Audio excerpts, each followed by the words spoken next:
But today we're going to start off with some definitions and some core concepts. So one of the core concepts we're going to be working on is this idea of a social entrepreneur. And we need to ask, who are these social entrepreneurs? What makes them different? Where do they come from? We're also going to be working with the concept of social innovation. And the big question there is, well, what is social innovation? How would we know it if we see it? How is it different from other forms of public problem solving? Let's start with one definition from the readings we supplied you with. One definition of social innovation is as follows. We contend that social innovation is the best construct for understanding and producing lasting social change.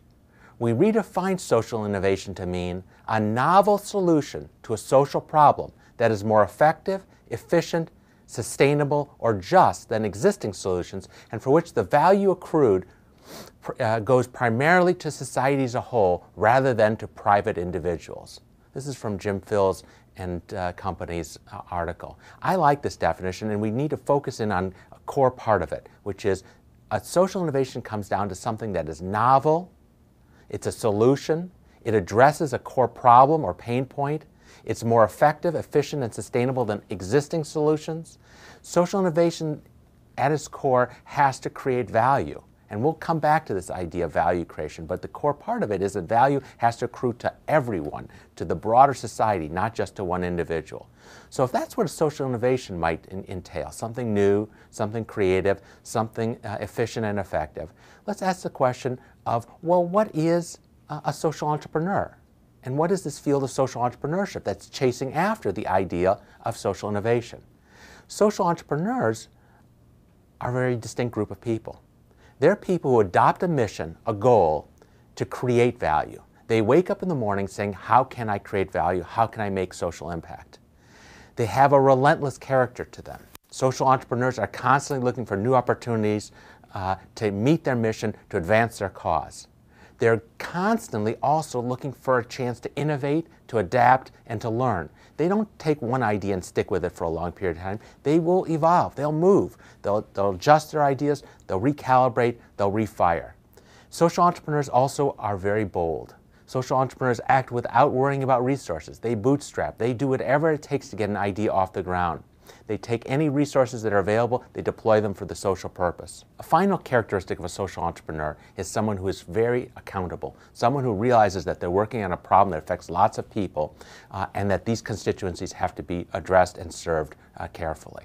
So if you put that together, those are elements from Greg Dee's definition of social entrepreneurs and what they look like. If you put that together with the idea of social entrepreneurs pursuing social innovation, we start to get the idea that this course is going to be about people who are taking big risks, operating with very little resources sometimes, taking advantage of opportunities that arise, and they're trying to come up with solutions to problems that will meet public problems. Pressing problems. They're going to try to come up with innovative new solutions. So that gives us a little starting point of what social innovation might look like and what a social entrepreneur might be like. But let's make this more concrete. Let's just take one example out of the millions of possible ideas. Think about the problem. It's a huge problem of infants dying around the world due to exposure. Prematurely born children don't have incubators in a lot of countries around the world. They're way too expensive. Incubators can cost thousands and thousands of dollars. And as a result, children die of exposure every day. They can't get the care they need. They can't get the warmth that they require to survive. A group of students in Stanford in a class on engineering for extreme affordability looked at this problem of premature death of babies and said, why can't we design an innovative new incubator? And their idea was, what if the incubator were to cost $25, not $2,500? They devised a little tiny sleeping bag. The sleeping bag keeps the baby at exactly the right temperature because inside the sleeping bag is a space-aged wax technology that's inserted into the back pouch of the sleeping bag. This wax, once it's heated, you heat it on over water, boiling water, you slide it into the back of the sleeping bag, it keeps the baby at proper temperature for 4 hours. Then the wax is removed, reheated, and reinserted. For a very low cost, a huge global problem is being addressed. This product called the Embrace Incubator has all the aspects of social innovation. It represents a new, lower-cost solution. It represents a solution that's financially sustainable, that can run on its own. They sell these incubators, and they're able to sustain the organization without large charitable inputs. It has incredible capacity for scale. It can grow, and it has grown countries all around the world. Hundreds of thousands of these units have been sold. Social entrepreneurs are doing things like this little baby's incubator. It is a new way of thinking about a problem. It takes away all the assumptions we have about what an incubator might look like. It says, what if we reinvent the whole thing at a radically different cost structure and a totally different technology? And in this way, the innovation, I think, is a breakthrough. And the people behind it, who are driving this product into countries all around the world where it's desperately needed, they are fundamentally pure social entrepreneurs. So there are many different ways in which social entrepreneurs pursue their goals. This is just one example, and during the course of this term, we will look at a lot of different examples of social entrepreneurs doing all types of different things in all parts of the world. But we have to start somewhere. But think now a little bit, I want to place this problem or this challenge of meeting public needs, solving public problems in a kind of broader sectoral context. We typically think of three ways in which public problems get solved. One is the government enters and solves a problem. The second is that the NGO or nonprofit sector comes in and solves the problem. And the third is that business may step in and offer its own solutions. We often draw a line between these sectoral solutions, thinking that government and the NGO sector are focused on mission, public value creation, social impact, and the business sector is much more focused on the bottom line and on money. But what's really interesting about the field of social entrepreneurship is that it's blowing away that line, the dividing point between sectors. It's saying that problem solving can occur in a lot of different ways across a lot of different approaches. And so what I want to do is just start to sketch for you something about why social entrepreneurship has a distinct place in the world of public problem solving. And the way I want to do it is think about one problem, and then we're going to walk through how each of the sectors might approach it, and then how might social entrepreneurs approach it, just to get some difference out in the open about what makes this field so special.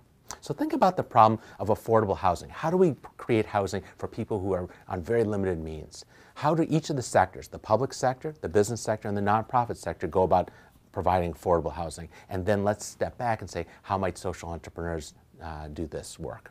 So let's start with the government approach to solving the question of how do we provide affordable housing. From New York to Chicago to Mumbai to Brazil, all around the world, big projects have been built for housing the poor. They share a number of features in common. They're large scale. They focus on equity and evenness of delivery of the service. The apartments are similar. The distribution of these units follows strict rules. Government moves typically very slowly and cautiously in providing this help. And because it's accountable to voters, government constantly has to check in and make sure the solution it provides is fair, equitable, and open. When the business sector tries to solve the problem of public or affordable housing, it goes in a different direction. It says, how can we create housing that everyone could afford? So you have modular houses, trailers, small units that are very cheaply priced that allow people at a very low entry point to have housing. Now, even in Sweden, IKEA has developed a modular house that you can snap together. You assemble yourself. Now, one might think that they'd provide a huge Allen wrench with this, but no, they actually provide a set of instructions and tools, and you construct your own house. What do all these approaches share in common? When the business sector tries to solve a problem like affordable housing, profit is a key consideration. How can we construct a business model that will generate profit? Businesses are very market sensitive. They want to meet demand. They're quick to respond. If they see a need, they'll provide a solution. They're very competitive in terms of looking at what other people are providing and making sure that their position is strong. And finally, they're responsive to shareholders. Businesses have to produce value for shareholders. So as a consequence, they tend to produce tangible products quickly and in a way that meets market demand.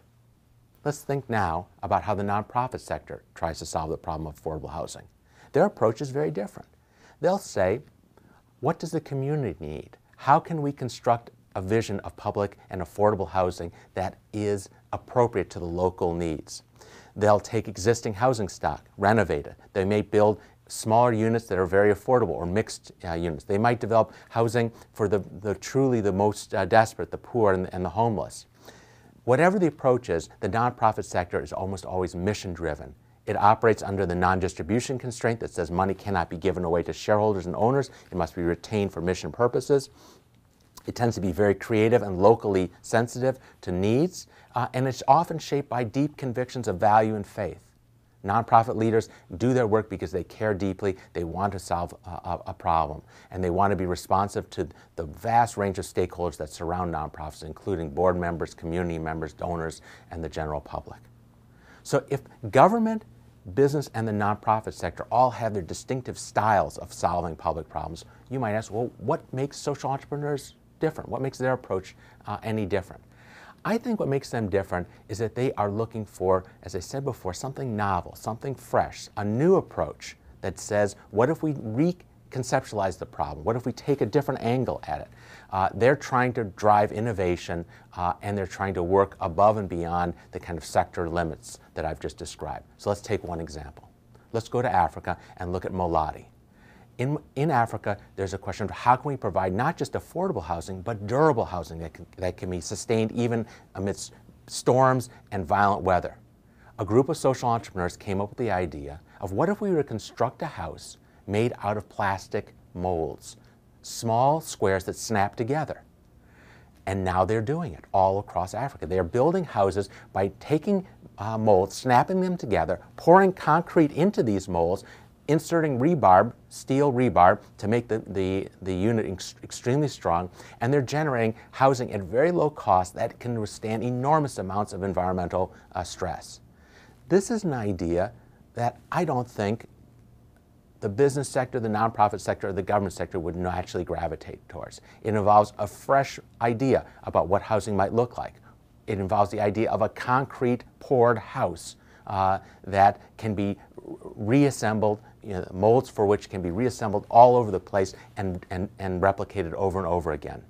So what's interesting, I think, about the social entrepreneurship approach to public problem solving is that it starts from a blank slate. It says we want to solve a problem, and then it says how might we do it most effectively, most efficiently, most creatively.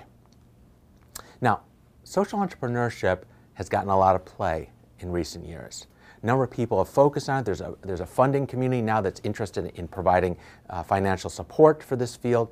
But let's take a couple more definitions as we get started in this area. Social entrepreneurs, says Jeff Skoll, the founder of eBay, social entrepreneurs are the practical dreamers who have the talent and the skill and the vision to solve problems and to change the world. Social entrepreneurs have a unique approach that is both evolutionary and revolutionary, operating in free markets where success is measured not just in financial profit, but also in the improvement of the quality of people's lives. That definition, I think, is important because it gets to this double bottom line, that there's both a mission dimension and a market dimension in many social entrepreneurship initiatives. Bill Gates has looked at this area and said, as I see it, there are two great forces in human nature, self-interest and caring for others. Capitalism harnesses self-interest in helpful, sustainable ways, but only on behalf of those who can pay. Philanthropy and government channel our caring to those who can't pay, but the resources run out before the needs are met. To provide for the poor, we need, he says, a system that draws in innovators and businesses in a far better way. I like to call it creative capitalism. That's Bill Gates' term for this domain. Finally, one more. One of the leaders in this field is Muhammad Yunus, the kind of progenitor of the whole microfinance movement and of Grameen Bank. Yunus has looked at this and said nonprofits alone have proven to be an inadequate response to social problems. Charity is a form of trickle-down economics. If the trickle stops, so does the help for the needy. And in countries where the needs are greatest and the resources for charity are usually very small, the need to constantly raise funds from donors uses up the time and energy of nonprofit leaders. Eunice says, we need to introduce another kind of business, social business. So he's struggling with a concept that he wants to introduce of social business that brings these two sectors together. Whether you call it creative capitalism, social business, social entrepreneurship, social innovation, we're talking about the same thing. Creative public problem solving that spans boundaries and that breaks through existing ways of thinking. So let's tighten this up. I have a way of thinking about social entrepreneurship that I'd like to share with you, and I basically put 4 constraints on this concept. I say something is social entrepreneurship if it exhibits, 1, the characteristic of innovation. There has to be something new for it to be social entrepreneurship. Second, it has to have financial sustainability. The idea cannot be simply to write grants forever and to hope for the largesse of others. Inside the financial model of the enterprise, there has to be the concept of sustainability. Revenues have to be generated somehow to make the engine fire and go on its own. Third, all social entrepreneurs are creating social impact. If there's not a public benefit that's accrued from this work, it's not social entrepreneurship. There has to be social impact. There has to be artifacts in the world of change. Finally, social entrepreneurs are ambitious. They are interested in scale. For an idea to be really social entrepreneurship, I think it has to exhibit the potential for scale and growth. It can't just be a local small solution. Even though those can be very valuable, social entrepreneurs are aiming for broader and more widespread change. So if you take into consideration those four considerations and the definitions we worked on just before, you start to get the idea that social entrepreneurship is a fresh field. It's cutting across business, nonprofit, and government. It's trying to find solutions in new ways. And the people in this field are bold, risk takers, and fundamentally committed to innovation.